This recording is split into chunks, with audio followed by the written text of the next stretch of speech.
यहाँ तो ये बच्चे हमारे साथ हैं, इनके कांधे पे परिवार वालों का और लोगों का हाथ है, लेकिन आप रास्ता देखिए, सफर देखिए, ये कितना खतरनाक रास्ता है और कितना खतरनाक सफर है। और ये एवरी डे आप ऐसे ही रोज सफर करते हो, आप ऐसे ही आते रहते हो इसी रोड से, डर लगता है? तो ट्रेन का सफर तो हमारे सामने से ही गुजर गया, आपने देखा, और हमने अपने कैमरे को रोका नहीं, हमने कैमरे पे इन बच्चों के बातें भी ली हैं। ये बच्चियां हमारे पीछे जो दिख रही हैं, ये भारत का भविष्य है, और एक भविष्य हमारे भारत का इस अंधकार में रह रहा है। हम 2026 की बात कर रहे हैं, न कि हम 2000 सन की बात कर रहे हैं। 20 साल 25 साल पीछे भी जाते तो ऐसा नहीं होना चाहिए था जैसा इस गाँव के साथ हुआ है। किसे दोषी मानते? उपरांत हमने हमारे सांसद जो है हेमंत सावरा साहब, उनको फ़ोन किया, उनको निवेदन देने का बात किया, तो उन्होंने मेरे को, हम लोगों को एक कमिटमेंट किया है कि 24 तारीख के बाद मैं खुद आऊँगा, ये गांव का विजिट करूंगा। तो जो वैतरनाथ स्टेशन का विजिट करेंगे तो पूरा वाड़ी गांव के लिए भी यहाँ पे भी उनको विजिट करना पड़ेगा। जीव केला तर याच्यासाठी आमचं जिम्मेदार कोण असेल? आमचा जीव केला तर याच्यासाठी कोण जिम्मेदार असेल? आम्हाला याच्यासाठी रस्ता बनवून Inquilab news live, the social media news platform, please subscribe. नमस्कार दोस्तों, आप देख रहे हैं इंकलाब न्यूज लाइव में फारूक शाह, और आपको बता दूं कि लोग जिंदगी जीने के लिए कभी कभी मौत का सामना करते हैं, लेकिन एक गांव ऐसा मैंने देखा जिन्हें जीने के लिए रोज मौत का सफर करना पड़ता है। हमारे पीछे ये मासूम बच्चे देख सकते हैं आप, ये स्कूल जाने वाली छात्राएं हैं।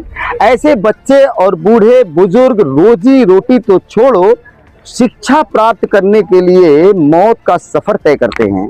ऐसे में यहाँ के रहवासियों से बात करेंगे, लेकिन यहाँ पर सबसे पहले हम बात करेंगे जो हमारे सामने मौजूद हैं। हरीश्वर पाटिल जी, आप इस गांव के बारे में क्या जानकारी दे सकते हैं?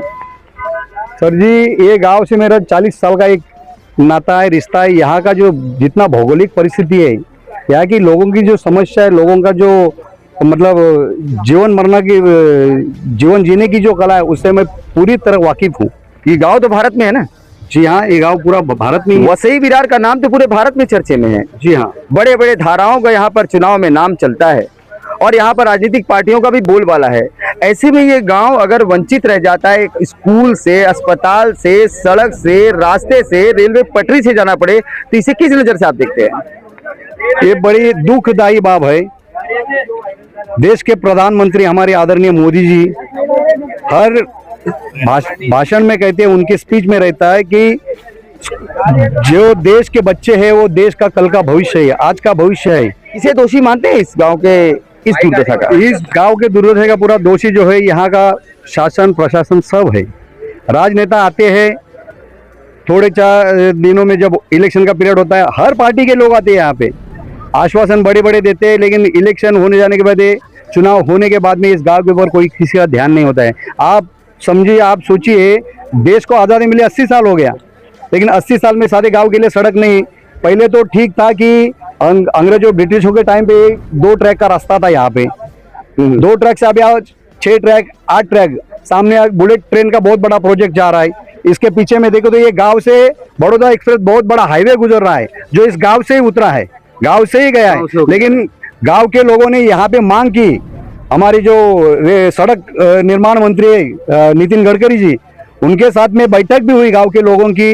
उन्होंने पत्र व्यवहार भी किया, उनको प्रोसीजर भी किया, बहुत सारे लेटर दिए, लेकिन आज तक गांव के ऊपर किसी का ध्यान नहीं है। तो ये हमारे लिए बड़ी दुख की बात है कि मोदी साहब जो बोलते हैं कि बच्चे देश का भविष्य है, तो ये भविष्य आपके सामने दिख रहा है। अभी आपने एक देखा कि सामने हम लोग यहाँ पे जो खड़े हैं, आपको जो वास्तव परिस्थिति दिखा रहे, रेलवे की ट्रेन जा रही थी, जिसको आपने देखा सामने से, कैसे डर लगता है।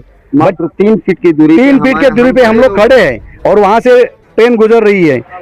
तो ये बच्चे, अगर बड़े आदमी यहाँ पे जो डरते हैं, डर लग रहा है, तो ये बच्चे क्या करेंगे, क्या सोचेंगे? मतलब स्कूल में जाएंगे कि इस रेल की पटरी के नीचे घुस जाएंगे और अपनी जान दे देंगे? तो यही हमारे देश का भविष्य और यही हमारा शासन प्रशासन है।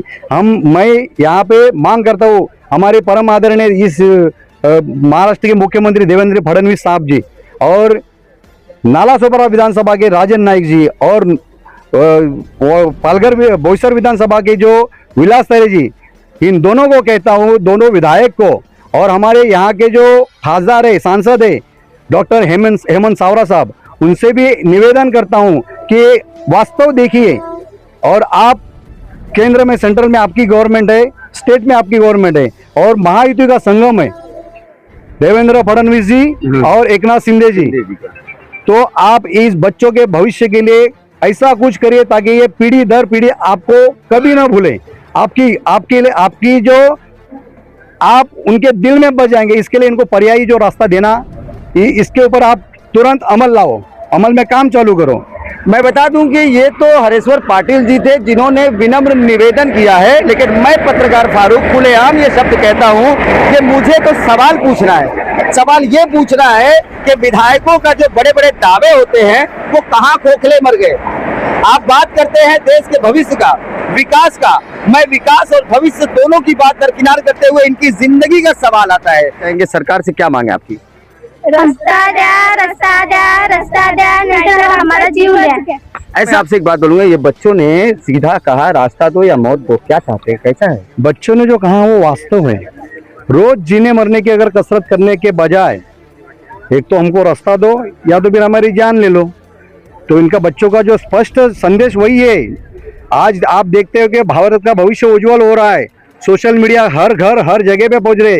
आज इतनी सोशल मीडिया यहाँ पे पहुंची है। पहले के जमाने में कुछ नहीं था, मीडिया नहीं थी, खाली पत्रकारिता थी। जो पत्रकारिता कुछ बातें आती थी नहीं आती थी तो सरकार के समझ में, शासन के समझ में नहीं आते थे। आज ये लोगों से 4,500 हजार का गाँव जो है वो अभी पूरा इस सोशल मीडिया की वजह से और बच्चे की वजह से एक नई उम्मीद लेके इनके मतलब एक जोश निर्माण हुआ है।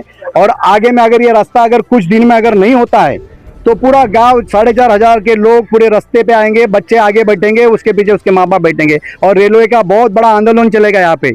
चाहे मोदी सरकार हो या कौन सी भी सरकार हो, विरोधक हो, पक्ष हो विपक्ष हो, उनको सभी को यहाँ पे राजनीति छोड़ के ये गांव वालों के लिए, ये बच्चों के लिए मैदान में आना चाहिए। मेरा उनसे निवेदन है कि हेमंत सावरा साहब आप इस पे ध्यान दे दो और शिंदे साहब के जितने भी सांसद है, क्योंकि ये विलास तरे का मतदार संघ है, यहाँ विलास तरे का जो मतदार संघ है यहाँ से विलास तरे चुन के आए।